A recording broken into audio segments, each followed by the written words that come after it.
Have you ever experienced the Sunday scaries? Personally, yes. Yeah. I once had a job that elicited in me the fear of work to the extent that I couldn't sleep on a Sunday. I could hardly sleep during the rest of the week, I'll be honest with you. But especially knowing I was coming into the office the next day, I don't know, my stomach started doing things. I would feel like I was maybe nauseous or something. Anyway, and it was all because I had this boss who was very hard on us. Luckily, I had my husband, who was my boyfriend at the time, who would sort of give me a pep talk and say, you can do this. This is okay. I mean, it's a hard job, but you can get through it. And thanks to those pep talks, I was able to sustain that job for 11 months because this was early on in my career. I didn't want to appear a quitter. And so I powered through and I did it for 11 months. But as soon as I got out of that job, oh my gosh, those Sunday scaries went away. You know, sometimes our anxiety is because of us, but sometimes our anxiety is because of, the thing that's in front of us and how we're dealing with it. And so, yeah, I just wanted to share like how hard that was on me as a young person to sustain.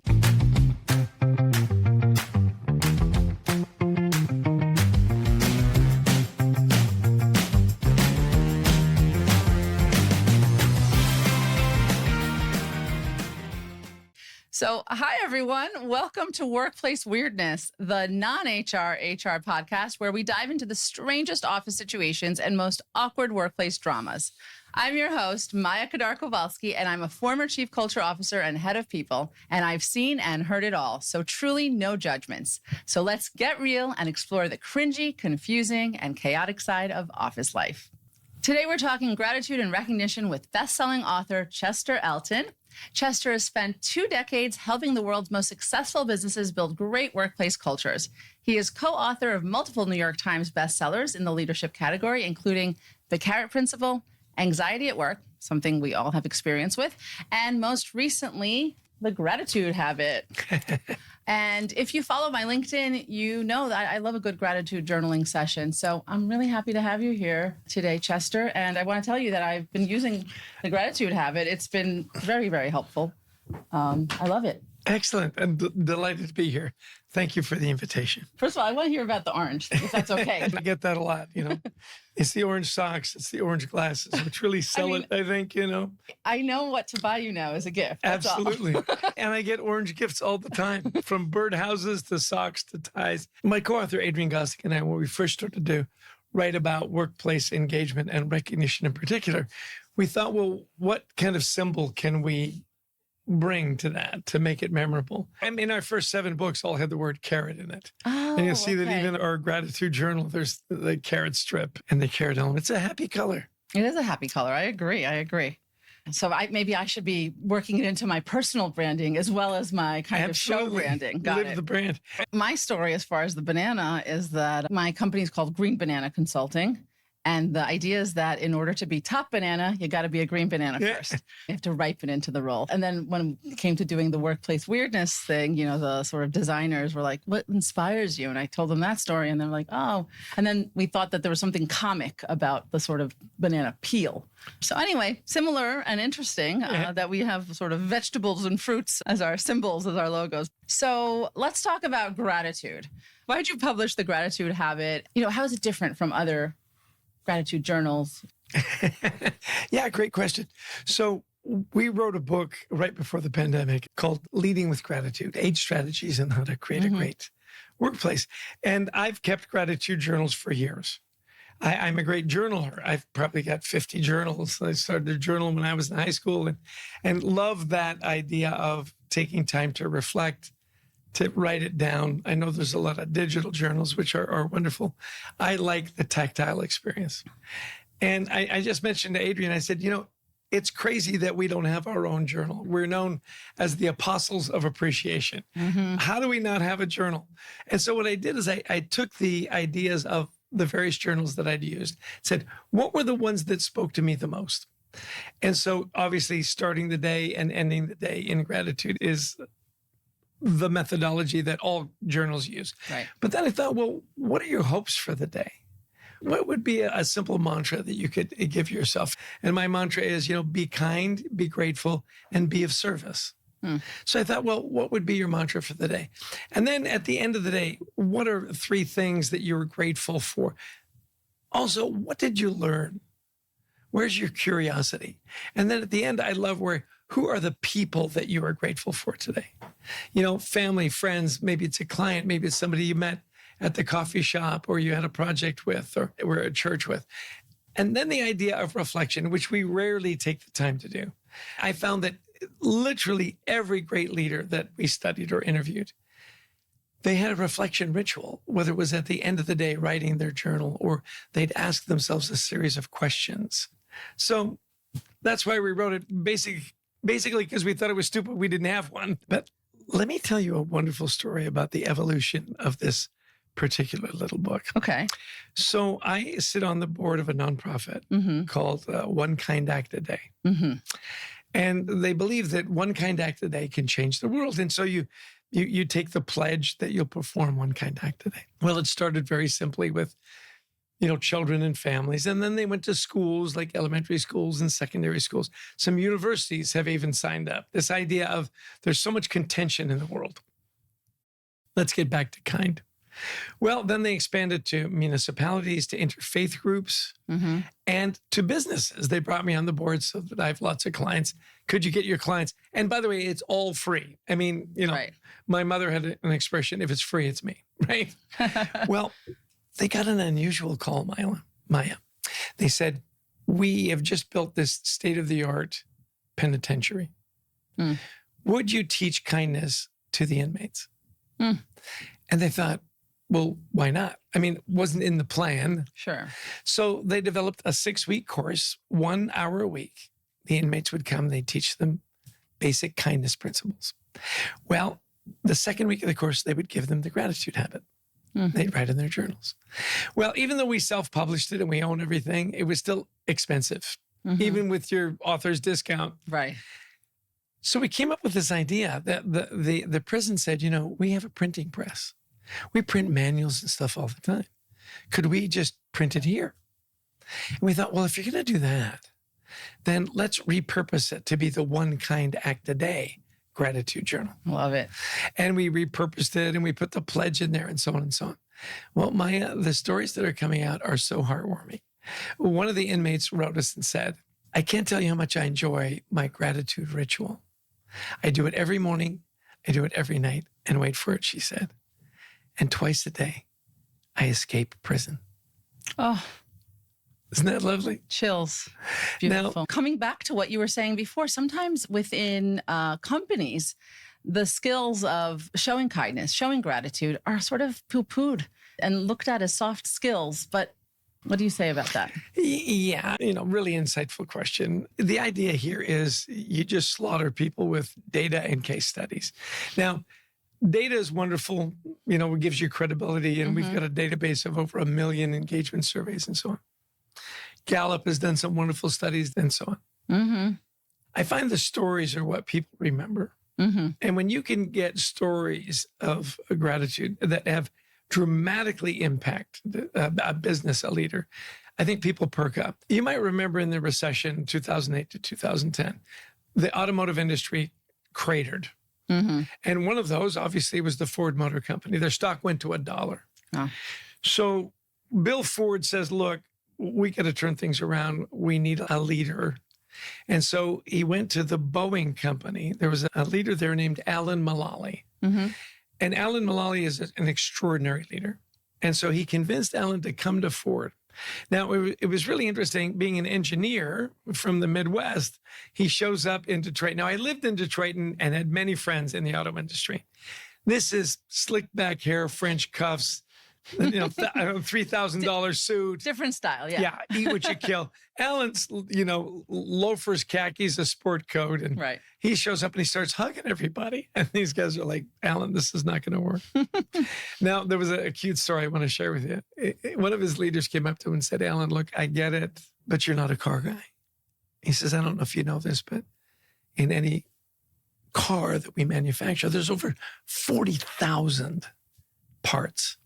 And if those parts don't work together, the car won't go. Alan's got this wonderful impish grin and he rubs his chin and he says, yeah, no, that's impressive. He says, I helped design this 777 jet. And he says, there's over 4 million parts in a jet and it flies. And what he said next was what I want you to remember, right? And he said, look, we don't have an engineering problem. Right. We got great engineers. We got a people problem. Right. And so here he is, the Ford Motor Company in crisis. And they go, so where do we start, Alan? And he said, it starts with our people. Love them up.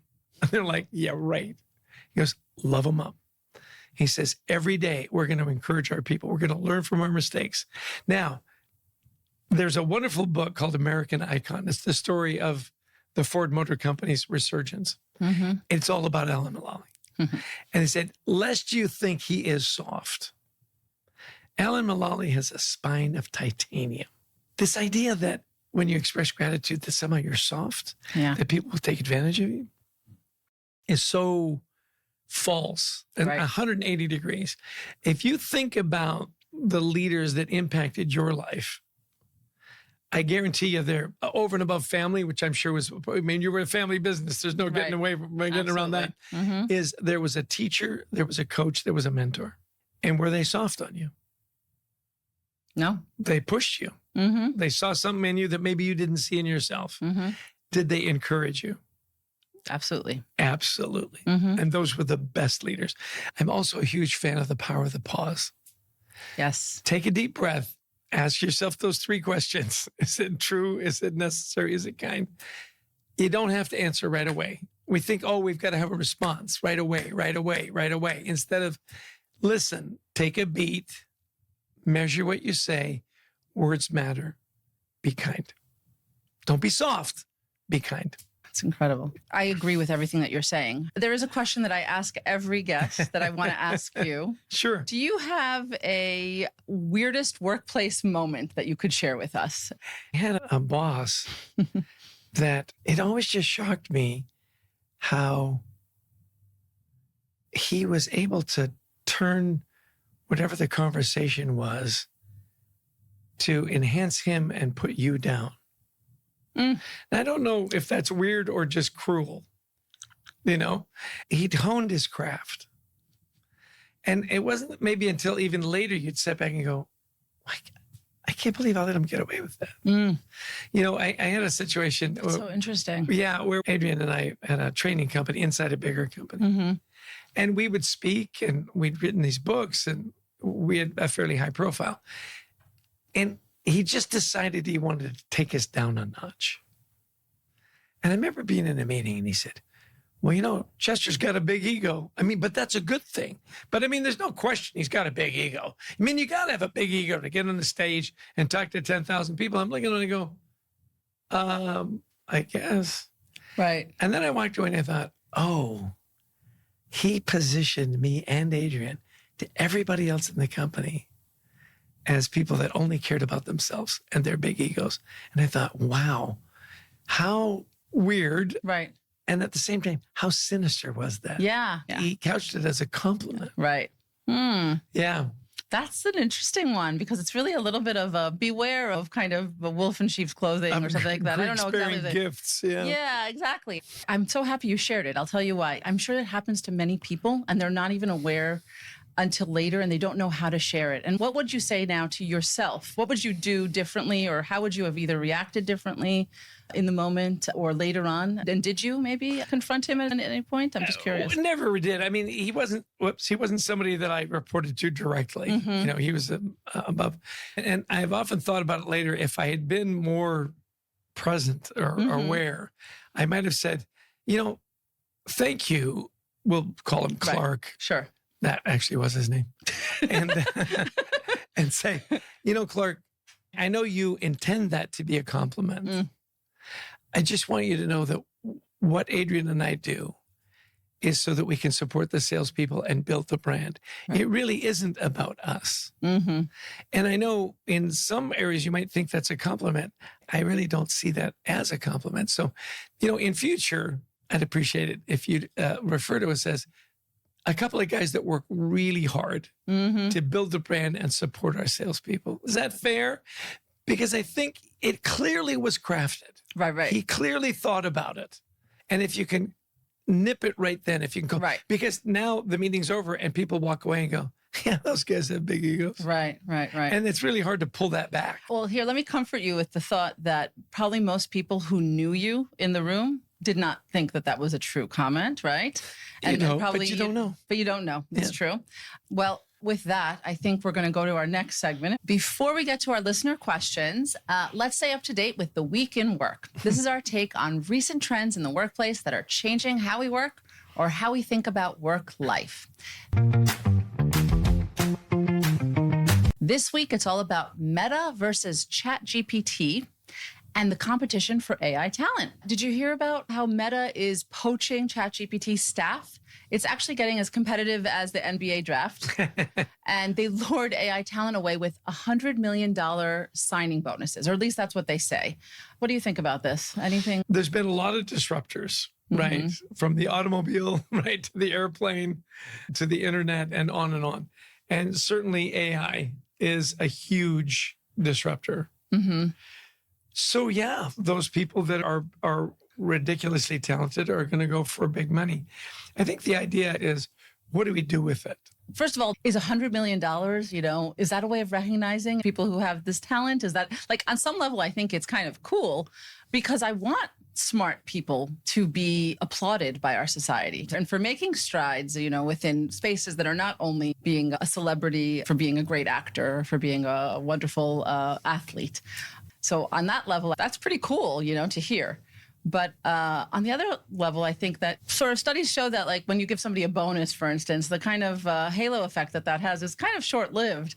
Does it stand the test of time? Well, at those lower levels, I agree with you 100%. You get a 3% raise, and that yippee lasts maybe till your next paycheck. Right.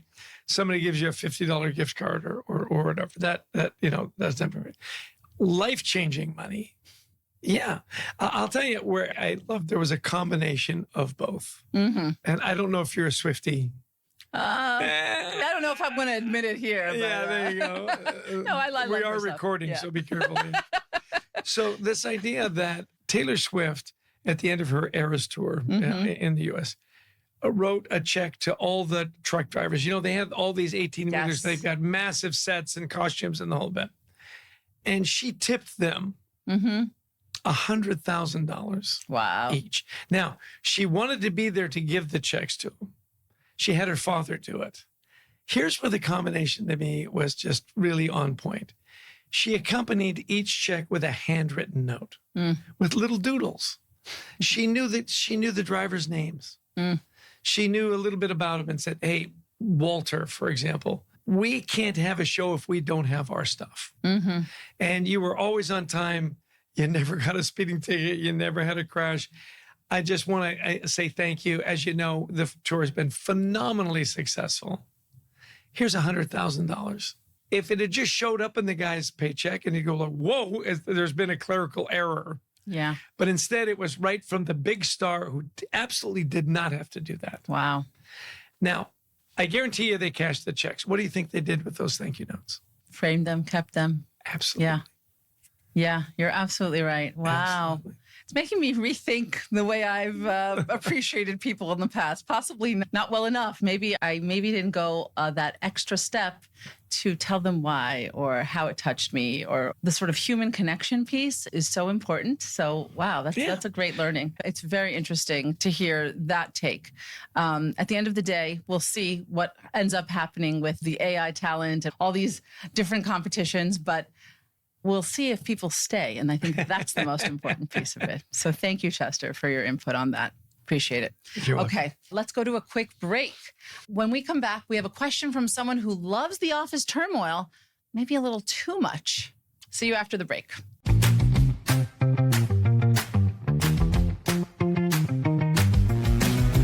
Hey, quick break from AI. If you're enjoying workplace weirdness and you're thinking, wow, it's comforting to know other people's jobs are just as messy as mine, do us a favor. Follow the show, leave a review, or share this episode with the one coworker who would absolutely get it. New episodes drop every other Wednesday, and we've got more cringy emails, baffling bosses, and anonymous confessions coming your way. This is your safe space to laugh about the weird stuff work throws at you. Stay weird. Now, back to the episode. Welcome back to Workplace Weirdness. Before we get to our listener questions, I want to mention that if you have a workplace question, feel free to go to our website at workplace-weirdness.com and click on Share Your Story. We'd love to hear from you. I'm here with award-winning author and executive coach Chester Elton. We've got a listener who feels alive when the office is in chaos and feels meh when things are calm. So let's check it out. Dear Workplace Weirdness, I know this sounds bad, but I kind of live for the office chaos. Like the week our CRM crashed and no one could send emails, I was thriving. People were slacking me nonstop. My calendar was packed, and my boss literally said, I don't know what we'd do without you. But when everything's running smoothly, I just fade into the background. No fires, no hero moments, just normal work. And I hate it. Sometimes I wish I could make the system crash again. Is that toxic behavior? Or is that just my way of proving I'm valuable in a system that only rewards firefighting? Wow. How should this listener's need for drama be handled? Chester, how can an employee ask for more recognition, I guess, in when she says, is this moments. bad? Yeah. My answer is, yeah, that's bad. Yeah. If you're dreaming about crashing your own systems, some people do thrive in chaos. And you need firefighters in your business. That's the only time you feel engaged, I think, is really dangerous. Because what you're doing is you're looking for crisis. You're looking to create crisis. If I were that employee's manager, I'd really think twice about hiring them. Now, on the flip side, hey, she's great in a crisis. Be a crisis consultant. Be somebody that you call when there's a crisis. If you're my everyday worker, that's a little crazy because you will look to create chaos. Right. We often talk about, leaders that they're these great heroes in solving the problem that they created. Right. I'd rather you didn't cause the problem, So that is a weird one. I would encourage her or him to create their own crisis management consulting firm. I love that. That's, first of all, a very nice and creative solution. I also felt that way. I was like, yeah, that's toxic behavior. I'm happy that you're asking, but that's a pretty obvious one. You don't want to create more. I also think of something that I often told my team when I would work with them. So I happen to have a film background, and we always say that in a film, if you don't notice the editing, it means it was done well. Right? So I sometimes would tell the people team, because I said, if people don't notice sometimes some of our work, I recognize your work. I'm as the head of your team, I do recognize your work. Sometimes we're not recognized by the rest of the company. Why is that? Because we do it so well. Because if it wasn't done seamlessly, trust me, we'd get a lot of recognition, but negative recognition for that. Right. So on a day when everything is sailing smoothly, tell yourself that that's wonderful. Be happy with that, because you don't want to have to sink to the depths of possibly losing something or having to be in firefighting mode. On the other hand, if this is something you crave, just like you're pointing out, there are lots of jobs that are high stress, high pressure all the time. Get into movie production. That's one of them, for instance, or lots of other places where you're constantly fundraising and you're constantly, needing, to talk to people and to get them to do things for you. I'm sure that there are jobs out there that create that level of urgency all the time, if that's what you need. The other thing is, I think there's high burnout, right? Right. I mean, if you want your hair to be on fire every day, that you're going to you'll burn out. I'll tell you what. That's true. That's actually a good point too. It's fun when it's a every once in a while type thing. It's less of an adrenaline rush when your adrenaline is high all the time. All the time. Yeah. I took advice from a friend of mine. He said, to your point, everything's running smoothly. Nobody says anything. Something goes crazy, everybody's on it, right? He says, have some fun. I was working here in New York on 6th Avenue. He says, call down to the maintenance guys and say this. Hey, Jack, just want to tell you, came in today. Temperature was great. Hot outside. The lights are all working. The place was spotless. It's just so great to come into a place every day where everything works. And I just wanted to say thanks. Wow. Now remember, this is New York, right? Right. There's this pause, and he goes, so what are you, some kind of wise guy? Because he says, nobody ever calls the same thing. Everybody goes, Jack, it's too hot. Right. Hey, nobody took out the garbage. The carpets are filthy. He says, nobody ever calls and says, great job. I said, no, seriously. I know you never get praise when things go right. I just want to say thanks. And he long pause. He goes, well, thanks, man. But I love the first reaction. So what are you, some kind of wise guy? Yeah, You know? exactly. It's just so odd for us to get recognition for things going fine, you know? So I think that's wonderful. That's great. I wish you luck, listener. Most people hate putting out fires at work, so you've got a rare and marketable mindset. So hopefully you'll be able to make that work in your next career move. Our next listener question is from an employee who has detected a whiff of tokenism in their company's inclusion initiatives. Here we go. Hello, Maya. My company recently rolled out a few new DEI initiatives, which I appreciate, especially despite today's trends. I'm one of the few people from an underrepresented group on my team, and while I want to support these efforts, I often feel like I'm being put on display or expected to represent an entire community. Sometimes I'm asked to speak at events or give feedback on DEI stuff outside of my regular work, and it starts to feel like extra emotional labor. I don't want to come off as uncooperative, but I also don't want to be tokenized or overwhelmed. How can I support DEI in a way that feels fair and sustainable? So, Chester, I'm going to turn to you. What do you think about that one? Yeah, look, you can say no. If you're not passionate about it, if you don't feel like this is something that you think brings value, do it occasionally. You don't have to do it every time. You know, and there's lots of ways to graciously say no. So, you know what? I'd love to do that. My calendar is just so I've got a family event or whatever. Because it is, if you're always the face of DEI, and I get it. Mm-hmm. So the other side, I say, well, how much of this do I really want to do? Right. And if it's too much, just say, you know, I'm just not available that day. Right. Because it is interesting. I'll bet initially, they were very passionate about that. I really want to represent my sector or my undervalued, you know, group. And then after a while, it started to wear on you. It was kind of like, wait a minute. You know, am I the token? Am I the one where, see, look, we've got diversity. Just look. Right. So don't be afraid to say no. I agree with you. I want to say this person should talk to their manager or somebody else, maybe the head of the DEI committee or whoever is sort of calling on them a lot, and say, you know, I certainly want to represent sometimes, but I can't do it all the time. This is not my job. Yeah. You know, or even give them some sort of equation of, well, if you need me to do X amount of events, you know, a quarter, then I'm going to have to ask for my workload to be lessened. And you know, like, in other words, make a trade-off. It is a trade-off. It's a matter of your time. I am happy that this person understands that they are feeling overwhelmed and that they're getting those cues that tell them, I'm going to burn out soon if I keep doing this. But also, I understand the other aspect of it where probably very happy to be at a company that is enthusiastic about, you know, diversity, equity, and inclusion initiatives.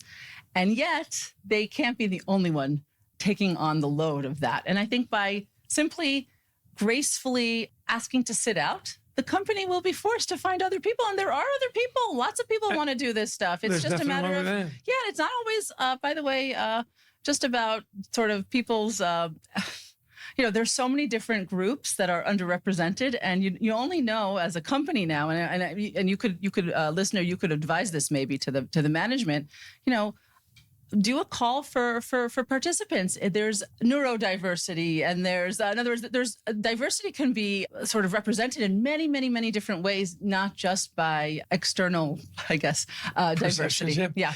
When this started, I thought, hey, you know, that looks like be a lot of fun. So I remember saying, look, I'm Canadian. Can we do something along that line? You know, we're underrepresented. Yeah. And they went, yeah, no. It never happened. Now I understand why you're so kind.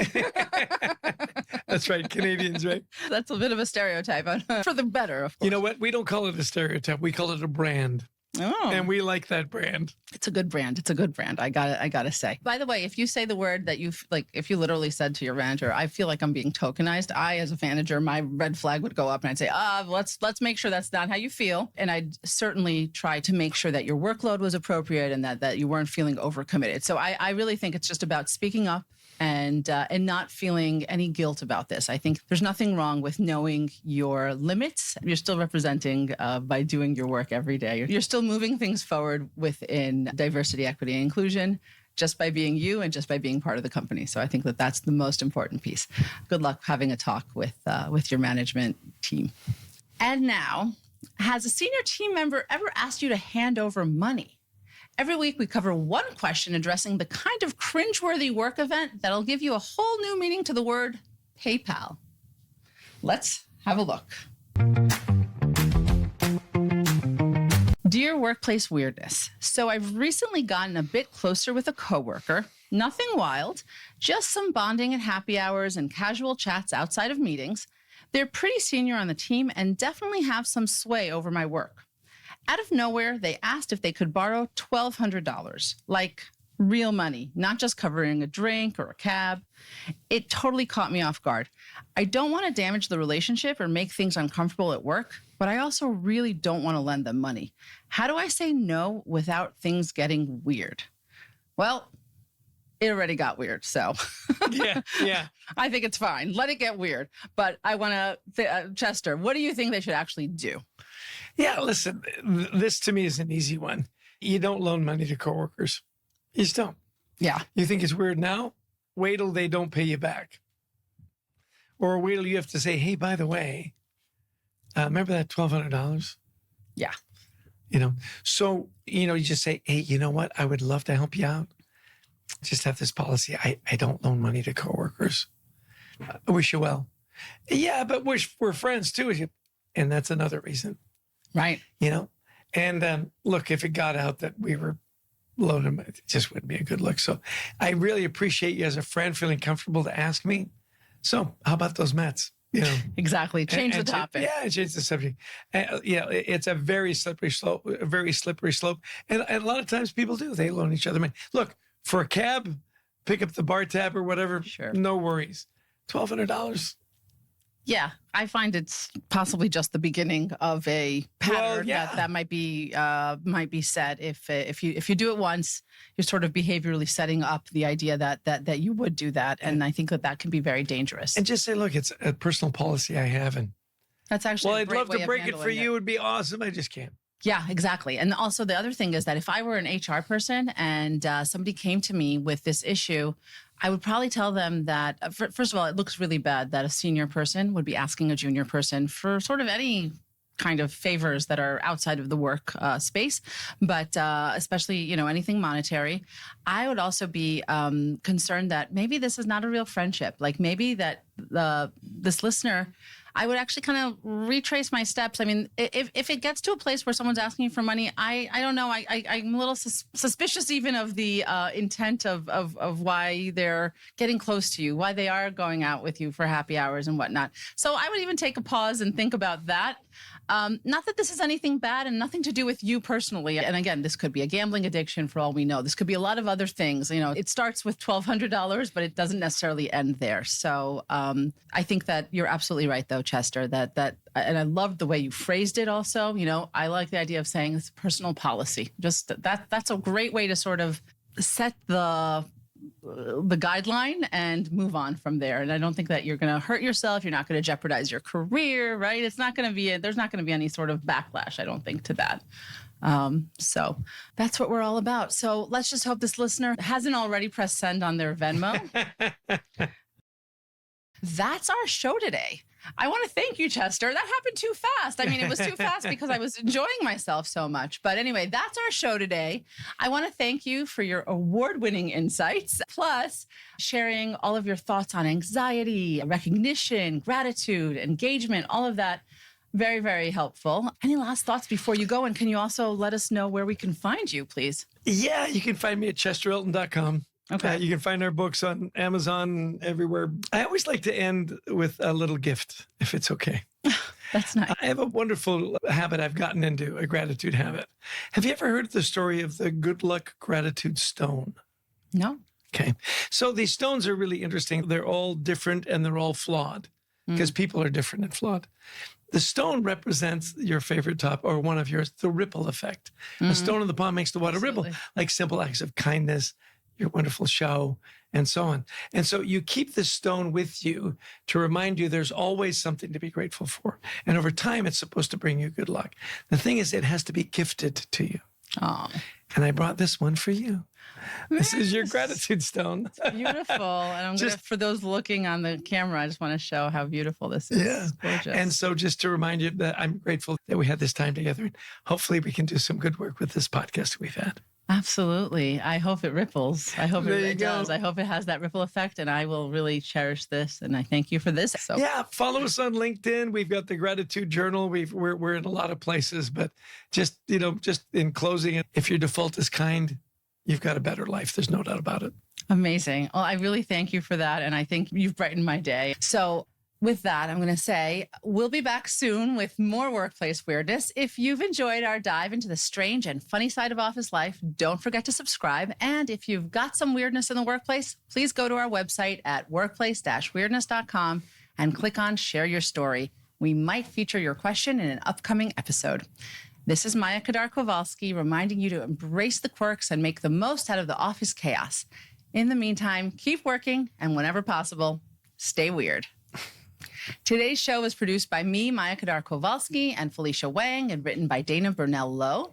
Molly Citram is our content curator, and thanks to Billy Samoa Salibi and the rest of the team at Podify who helped engineer this episode, and the wonderful team at Podstream who helped us tape in their studio today.